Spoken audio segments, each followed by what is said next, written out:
In this video, we want to talk about wireless networking in OT environments. Wi-Fi is increasingly common in industrial facilities.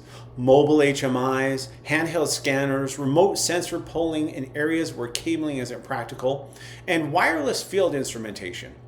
Wireless is a legitimate and useful technology in plant environments. It also introduces risks that don't exist in wired networks, and managing those risks requires deliberate configuration and ongoing attention. Wi-Fi transmits network traffic over radio frequency rather than cable. The security of a Wi-Fi network depends heavily on the encryption standard in use because radio signals propagate beyond the physical boundaries of the facility. Anyone within range of your wireless access points can attempt to connect to them or capture the traffic they carry. Wired equivalent privacy was the original Wi-Fi encryption standard from the late 1990s. WEP is completely broken. The encryption scheme uses a short key with a flaw in how it combines that key with packet-specific data. The result is that an attacker who captures enough Wi-Fi traffic, which takes minutes with automated tools, can mathematically recover the key and decrypt all traffic. WEP provides no meaningful security and is never acceptable on any network. WPA, or Wi-Fi Protected Access, was a transitional standard designed as an emergency fix for WEP's problems. It uses TKIP, Temporal Key Integrity Protocol, which improved on WEP but still has known vulnerabilities. So WPA is also unacceptable. WPA2 is the current minimum acceptable standard. It uses AES encryption, which is cryptographically stronger when properly implemented. WPA3 is the newest generation with stronger cryptography, better protection against offline password attacks, and forward secrecy, meaning past traffic can't be decrypted even if the key is later stolen. Use WPA3 where equipment supports it, WPA2 where it doesn't, and never use WEP or WPA. In a plant, Wi-Fi most commonly supports mobile HMIs that operators carry as they move through the process areas, handheld barcode and inventory scanners, and wireless sensor polling where running a cable would be impractical. Several principles apply across all of these uses. Plant Wi-Fi should be on a dedicated VLAN, not on the same segment as wired OT devices. A wireless connection is a more accessible entry point than a wired one.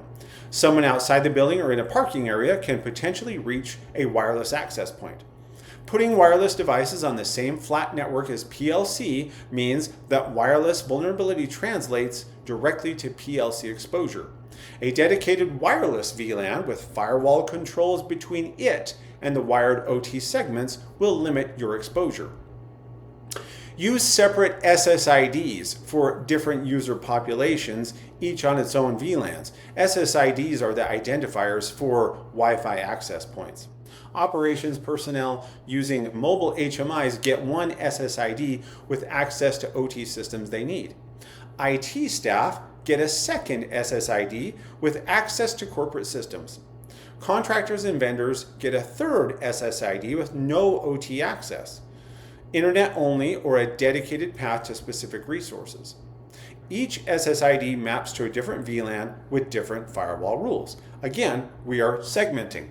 The most significant wireless risk in OT environments is unauthorized access points, devices installed without IT or security team knowledge that connect the OT network to an uncontrolled wireless network. A contractor who wants a more convenient way to access the network installs a small consumer-grade access point by plugging it into the Ethernet port on an OT panel. That access point broadcasts a Wi-Fi network, SSID, possibly with default or no credentials. Anyone within range, including people outside the facility, can connect to that access point and reach whatever OT devices are on the segment behind it. The same problem occurs with contractors' cellular hotspots. A contractor's phone or laptop configured as a hotspot, while that same device is connected to the OT network by Ethernet cable, creates a bridge between the OT network and the cellular network. This happens inadvertently. The contractor isn't trying to create a security hole. They're trying to use their personal internet connection while doing their work. The effect is the same regardless. Periodic wireless surveys, walking the facility with a device that can detect all Wi-Fi networks in range, detect unauthorized access points that aren't in your managed configuration.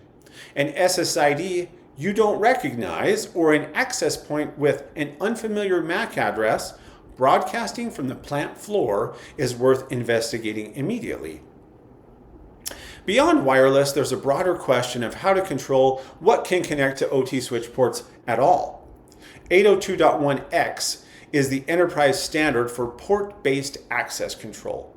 With 802.1x configured on a switch port, any device connecting to that port must authenticate to a central authentication server before receiving network access.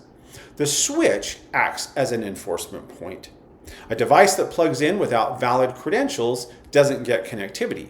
It can't communicate on the network at all.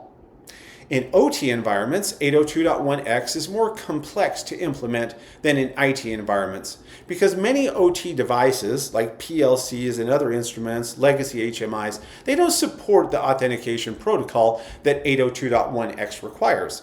But it's worth knowing 802.1x exists as a control because in modern deployments with newer OT equipment, it's increasingly viable and provides the strongest possible defense against unauthorized device connections, both wired and wireless. At a minimum, disable unused switch ports and document which device is assigned to each active port.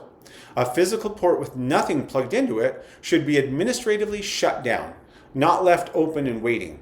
This is a low-cost, high-impact control that eliminates the risk of someone plugging an authorized device into an empty port. In the next video, we'll cover the principle of least connectivity, the governing rule for what network paths should exist in the first place.